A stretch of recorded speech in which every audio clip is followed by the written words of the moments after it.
racing for 160 kilometers at over 10,000 feet, you need a bike that really makes a difference because every bit counts. Rolling resistance, comfort, and performance are really important because if you got to race this thing for over 7 hours, you need to make sure you have a bike that suits your need and gets you to the finish line in one piece. Last year I raced the Leadville 100, and that's 100 miles at over 10,000 feet.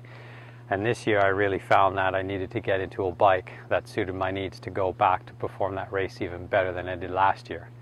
In trying to decide what the best bike for me was, I took the race that I did last year and looked at certain mistakes that I made or certain things that I knew I could improve and came up with what my ideal bike would be. And that one became the Stevens Sonora SL.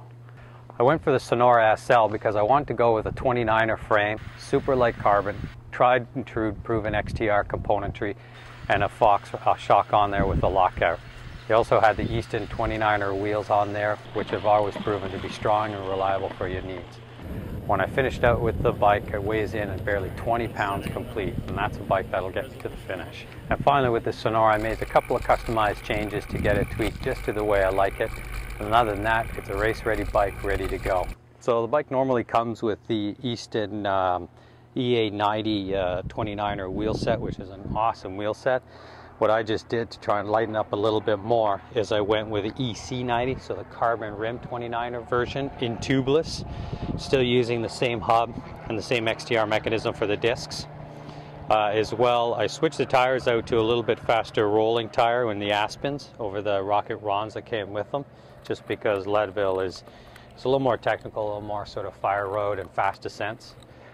Normally the bike comes with a 3x10 system, which is perfect, but I found we didn't really need that triple chainring, so I switched it to a 2x10.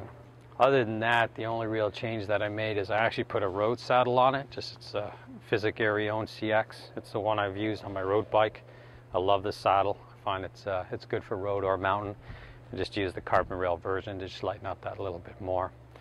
Other than that, the Ritchie carbon post, the Super Logic bar stem is all stock on the bike. I did change the grips to an ergon system that uses the mini bar ends just for the really long rides. It's nice to move your hand positions around a little bit more. But other than that, a lot of the bike is straightforward stock, and a big thing that I really liked, it's full Shimano XTR head to toe. Everything is XTR on it. I find it's getting harder and harder to find a bike that does that, and that's really important, that it's complete XTR. If you want to know more about the Sonora SL, definitely check out the Stevens website or give us a call at the Cyclery or email us at thecyclery@rogers.com.